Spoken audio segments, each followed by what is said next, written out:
Walter Isaacson की किताब में एलन मस्क के बचपन का विस्तार से वर्णन है, जिसमें उनके कठिन दक्षिण अफ्रीकी दिनों की चर्चा है। क्या आप बता सकते हैं कि उनके शुरुआती अनुभवों ने उनके व्यक्तित्व और असाधारण महत्वाकांक्षाओं को कैसे आकार दिया? बिल्कुल। एलन मस्क का बचपन अपेक्षाकृत अकेला और चुनौतीपूर्ण था। स्कूल में उन्हें बुरी तरह परेशान किया जाता था, जिससे उनमें आत्मनिर्भरता और जोखिम उठाने की प्रवृत्ति पैदा हुई। उनका किताबों के प्रति प्रेम, खासकर विज्ञान फिक्शन, ने उन्हें सोचने की नई दिशा दी, जिससे आगे चलकर उन्होंने तकनीकी इनोवेशन के बारे में सोचना शुरू किया। बहुत रोचक। क्या आप कुछ उदाहरण दे सकते हैं कि किस तरह उनके बचपन के अनुभवों ने उनके नेतृत्व की शैली को प्रभावित किया? जरूर। मस्क ने बहुत कम उम्र में कोडिंग सीखी और 12 साल की उम्र में अपना पहला वीडियो गेम बेचा। ये घटनाएं दिखाती हैं कि उन्होंने सीमित संसाधनों में भी अवसर ढूंढना सीखा, प्रतिकूल परिस्थितियों में समाधान निकालना। उनकी बाद की कंपनियों जैसे स्पेसएक्स और टेस्ला में भी साफ झलकता है, जहां वे असंभव को संभव करने में विश्वास रखते हैं। चलिए अब उनकी पेशेवर यात्रा पर आते हैं। मस्क के शुरुआती स्टार्टअप्स Zip2, फिर X.com और बाद में पेपाल ने वित्तीय दुनिया को बदल दिया। इन अनुभवों ने उन्हें टेस्ला और स्पेसएक्स के लिए कैसे तैयार किया?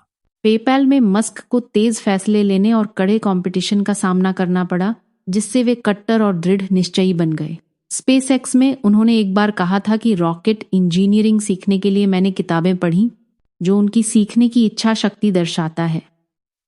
टेस्ला के शुरुआती दौर में, जब इलेक्ट्रिक कारों को अविश्वसनीय माना जाता था, तब भी मस्क ने रिस्क लेकर इनोवेशन पर जोर दिया। आपने स्पेसएक्स की बात की।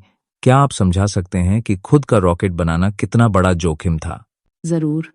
नासा जैसी एजेंसियां अरबों डॉलर खर्च करती हैं, वहीं स्पेसएक्स ने सीमित बजट में रॉकेट बनाकर लॉन्च किया। पहले 3 लॉन्च फेल हुए, जिससे कंपनी लगभग बंद हो गई थी। लेकिन चौथे प्रयास में सफलता ने पूरी एरोस्पेस इंडस्ट्री को हिला दिया, दिखाते हुए कि छोटे निजी प्रयास भी बड़े बदलाव ला सकते हैं। अब मस्क की लीडरशिप स्टाइल पर चर्चा करते हैं, जिसे अक्सर कट्टर और विवादित बताया जाता है। क्या उनकी कठोरता वाकई इनोवेशन के लिए जरूरी है, या इससे टीम पर नकारात्मक असर पड़ता है? यह एक जटिल सवाल है। आइजैक्सन के अनुसार मस्क का अप्रोच हार्ड ड्राइविंग है। वे अपने कर्मचारियों से असंभव की मांग करते हैं और असफलता को स्वीकार नहीं करते। कई कर्मचारी इसे प्रेरणादायक मानते हैं, लेकिन कुछ इसे थकाऊ और तनावपूर्ण भी समझते हैं। उनकी शैली सिलिकॉन वैली के पारंपरिक नेतृत्व से काफी अलग है।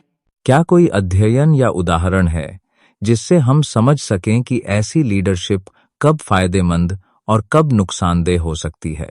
2018 में हार्वर्ड बिजनेस रिव्यू के अनुसार ट्रांसफॉर्मेशनल लीडरशिप, जहां नेता बड़ी चुनौतियों के लिए टीम को प्रेरित करता है, उच्च प्रदर्शन का कारण बन सकती है, लेकिन लगातार दबाव से बर्नआउट भी हो सकता है। मस्क की शैली दोनों सिरों पर असर डाल सकती है। कुछ लोग असाधारण सफल होते हैं, तो कुछ छोड़ देते हैं या थक जाते हैं। अब अंत में आइजैक्सन की किताब मस्क के भविष्य के विजन जैसे मार्स कॉलोनी, न्यूरालिंक और एआई का उल्लेख करती है। क्या ये योजनाएं महज कल्पना हैं या इनकी व्यवहारिकता भी है? मस्क के अनुसार मानवता का भविष्य बहु ग्रहों पर निर्भर है। स्पेसएक्स के मार्स मिशन के लिए रैप्टर इंजन पर काम चल रहा है, जो 2020 के दशक में परीक्षण के करीब है। न्यूरालिंक जैसी तकनीकें ब्रेन मशीन इंटरफेस को संभव बना सकती हैं। यह आज विज्ञान कथा लगता है, पर शुरुआती प्रयोगों में पैरालिसिस के मरीजों को मदद मिली है। क्या ऐसी परियोजनाओं के सामाजिक और नैतिक पक्ष भी हैं जिन पर चर्चा जरूरी है? बिल्कुल। एआई और न्यूरालिंक जैसी तकनीकों में प्राइवेसी, सुरक्षा और आर्थिक विषमता जैसे सवाल उठते हैं। 2023 की एक स्टैनफोर्ड रिपोर्ट के अनुसार जनरेटिव एआई के गलत इस्तेमाल की संभावना लगातार बढ़ रही है।